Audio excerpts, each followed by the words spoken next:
Assalamualaikum warahmatullahi wabarakatuh. Oke, sebelum masuk ke teori-teori tentang pemaafan, ada beberapa miskonsepsi. Miskonsepsi itu yang pertama, pemaafan diartikan melupakan kesalahan dan menganggap tidak pernah terjadi apa-apa. Ini miskonsepsi, tidak begitu. Memaafkan itu bukan berarti kita melupakan kesalahan. Orang ini tetap salah menurutku, cuma saya maafkan, kan begitu. Makanya tadi, yang melupakan kesalahan tidak termasuk jenis pemaafan. Kayak yang sebelumnya tadi, forgetting. Jadi maaf gak boleh lupa. Kemarin kamu selingkuh, aku inget loh, tapi saya maafkan. Dan akan inget terus, diselingkuhi. Kalau gak inget terus kan nanti diselingkuhi lagi, lupa lagi. Selingkuhi lagi, lupa lagi. Enggak, ingat terus. Enggak apa-apa. Tidak masalah. Kamu katanya memaafkan, kok diinget-inget? Loh, memaafkan bukan berarti melupakan. Ya, kalimatmu aku maklumi, tapi itu tetap salah kan? Dan aku ingat biar kamu nggak bikin salah lagi. Yang kedua, jadi itu miskonsepsi. Tidak, maaf bukan berarti melupakan. Yang kedua, ada yang anggap maaf itu simbol lemah. Jangan dimaafkan. Hanya orang-orang lemah yang memaafkan. Kalau Gandhi kebalikannya. Hanya orang-orang kuat yang bisa memaafkan. Tidak gampang loh memaafkan itu. Kamu yang disalahi, disakiti, diselingkuhi, dibohongi, dicurangi, untuk bisa memaafkan itu luar biasa. Maka katanya Gandhi, hanya orang-orang kuat yang bisa memaafkan. Jadi maaf tidak ada hubungannya dengan kelemahan. Kalau kamu menganggap memaafkan itu kelemahan, kamu salah persepsi tentang maaf. Karena jarang, nggak banyak orang bisa memaafkan. Kalau membalas mungkin, saya pengen balas Pak, nggak bisa balas, tapi ya itu kelemahan. Tapi kalau memaafkan enggak. Kalau mau saya balas Pak, tapi saya maafkan. Itu kan orang-orang kuat. Jadi maaf tidak ada hubungannya dengan kelemahan atau kekuatan. Kalau ada yang bilang begitu berarti miskonsepsi. Yang ketiga, pemaafan, ada yang menganggap Pak kalau saya maafkan berarti tidak adil Pak.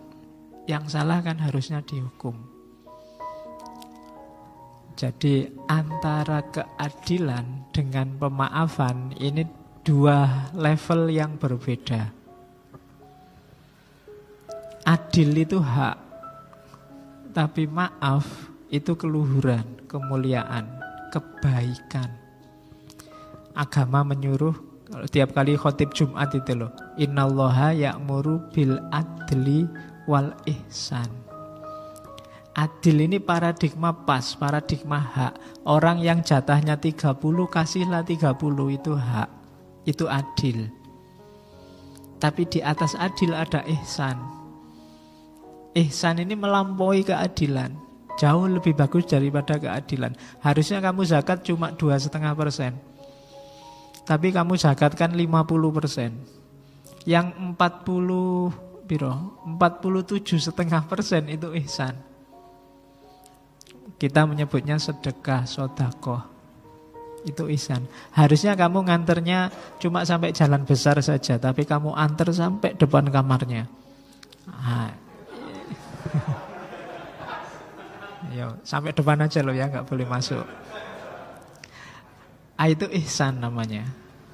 Itu loh. Atau kalau mau adil, harusnya kamu nggak nganter juga nggak apa-apa, nggak ada hubungan apa-apa kok. Bukan apa-apa, pacar juga enggak, kemarin ditembak enggak mau. Jadi, tapi kamu paksain nganter, itu ihsan, bukan adil. Nah, maaf, itu levelnya ihsan ini. Ya sebenarnya kamu disakiti, kamu dizolimi, kamu punya hak untuk balas, punya hak untuk menuntut keadilan. Tapi kamu maafkan, itu berarti ihsan. Jadi pemaafan itu bukan berarti ketidakadilan, tapi perbuatan yang baik, melebihi sekedar menuntut keadilan. Terus yang keempat, maaf hanya untuk orang-orang yang kita kenal atau orang-orang yang minta maaf. Ini juga termasuk miskonsepsi. Kalau kamu tidak minta maaf ya tidak saya maafkan. Nah, ini miskonsepsi juga. Ya kalau ada dia minta maaf ya, tapi dia nggak minta maaf pun bukan berarti kamu tidak bisa memaafkan.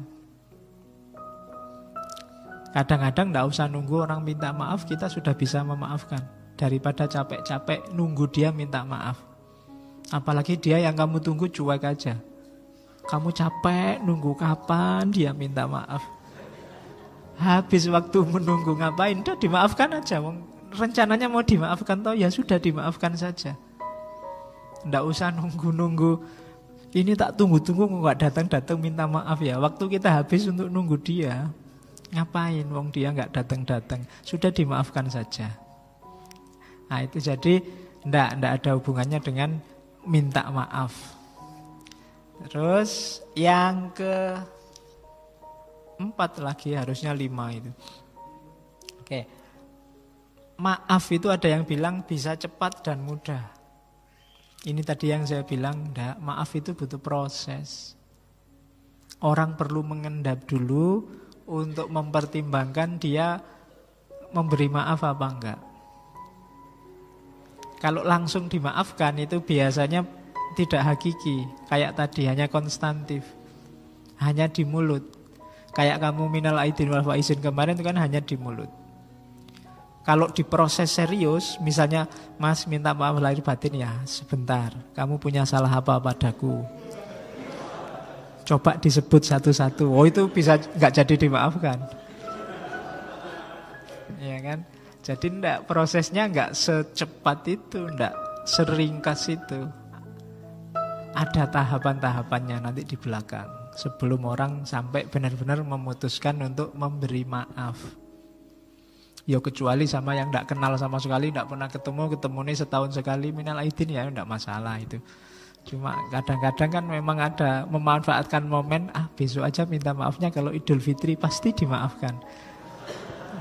Nah, itu formalitasnya. Coba kamu bilang beneran salahmu apa, enggak mesti dimaafkan. Itu ternyata dulu yang ngambil uangmu di situ aku. Pas enggak punya duit, ada uang kececeran tak ambil. Sekarang minta maaf ya, bisa enggak jadi maafkannya. Jadi dia enggak cepet. Maaf itu yang serius, ada prosesnya. Kemudian yang kelima, maaf bukan berarti membolehkan atau menganggap baik perilaku yang keliru. Ada orang bohong, ya sudah kamu saya maafkan.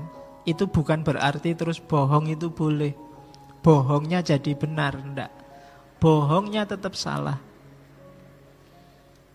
Kejahatan yang dia lakukan tetap jahat. Cuma kita memaafkan dia. Besok jangan diulangi lagi, kan begitu. Kok besok diulangi lagi, mungkin pertimbangan memaafkannya jadi lebih panjang lagi sebelum memaafkan. Jadi awas jangan miskonsepsi.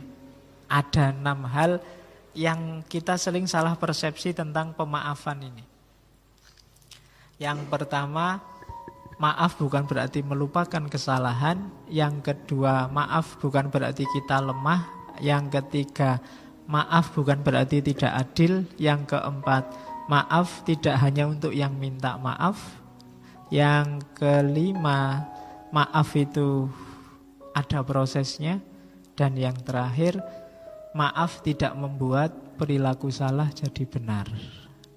Nah ini miskonsepsinya. Sebelum kita masuk ke teori maaf memaafkan. Oke, untuk malam hari ini saya cukupkan sekian dulu. Mohon maaf kalau ada yang kurang berkenan, mungkin 1-2 kekurangan apa, mohon dimaklumi. Kalau ada kekhilafan, kealpaan yang teman-teman ngerti benernya seperti apa, ya silahkan disampaikan. Kurang lebihnya mohon maaf. Wallahul muwaffiq, wallahu a'lam bissawab. Wassalamualaikum warahmatullahi wabarakatuh.